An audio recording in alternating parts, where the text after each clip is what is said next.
Hi everyone. My name is Swapnil, founder for GroundUp Conservation.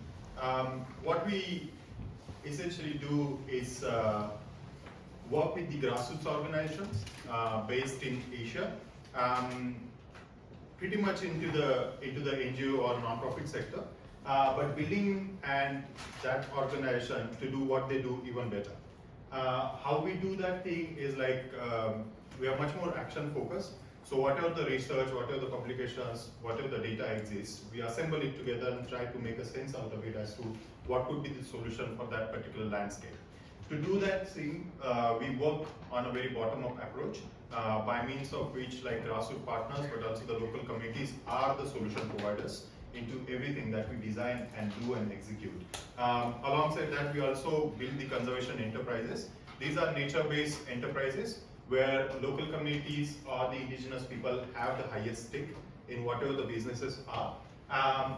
And while doing so, as our partner on the implementation, our grassroots organization, their vulnerability to the donor dependency is tried to reduce by enabling a for-profit entity for them. And all this while we try to adopt a no-harm approach to the nature.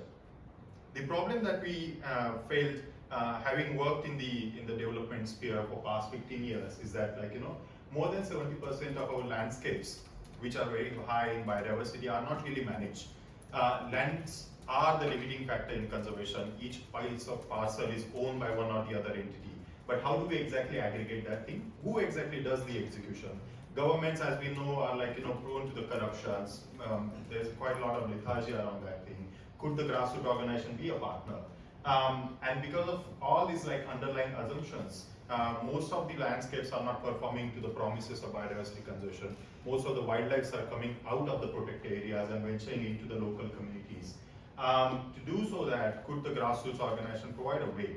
It is cemented into the literature that local and indigenous people are the key custodians of the biodiversity. If that is the answer, what are the questions? The questions are how do we exactly empower them? How do we enable them to do what they do better? And to do so, GroundUp actually infuses the technical capacities, financial sustainability by creating the conservation enterprises, and try to reduce the operational overhead by using the technology and smart communication. This is our sort of pathway or a theory of change. If we actually, very simply as to what earlier was also being mentioned, that TNC, WWF and such organizations, the return on investment by using grassroots partners are far more higher because it's much more localized solution. In doing everything that we could do, perhaps use of the technology, use of artificial intelligence, or creating the structures that are used.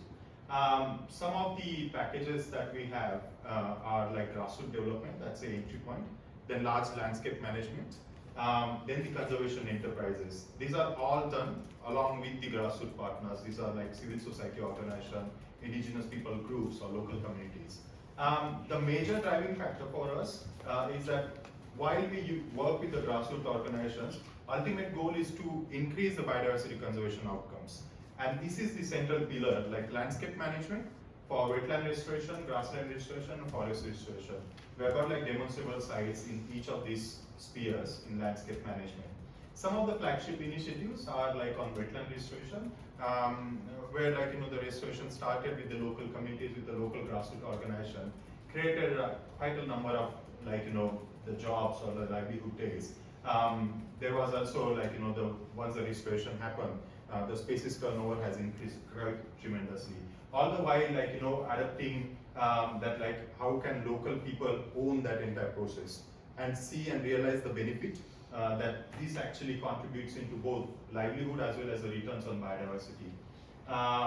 We saw nearly threefold increase in the biodiversity in terms of the avian diversity as we started. This project had started in 2020 and in last 2.5 years, that is the thing. Now that we understood that this is the challenge of the biodiversity, most of the wetlands are settled into deflected climates, meaning just two species have dominated the entire wetland.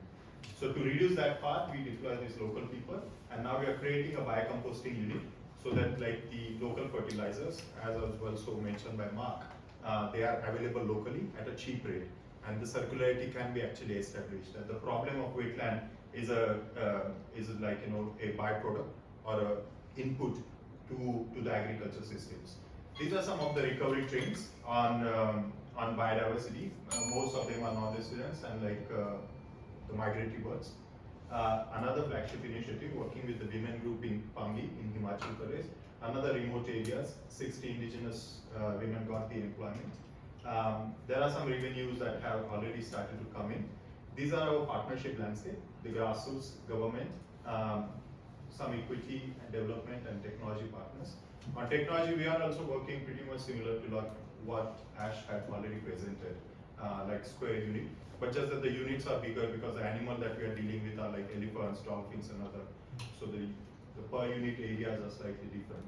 This is our team. Most of them have been working in the grassroots, on the ground, in Ladakh, in Himalayan belt, as well as in Nepal, trained into wildlife biology. 30 seconds, we have finished. We are just done. Yeah, that's why I wasn't paying attention. I knew that I was coming to an end slide. But yeah, this is where we are. What is our ask? I think we are very good at what we do in terms of conservation. How to do conservation on the ground, how to involve local communities on the ground. We do not know nothing about business. This is a new thing we have ventured into, What we figured out was like, there was just like a sort of an injustice that was being driven across the landscape where we are working. These are indigenous people, local communities. The entire global capital that is getting mobilized, less than 1% is reaching to these people where it is really needed.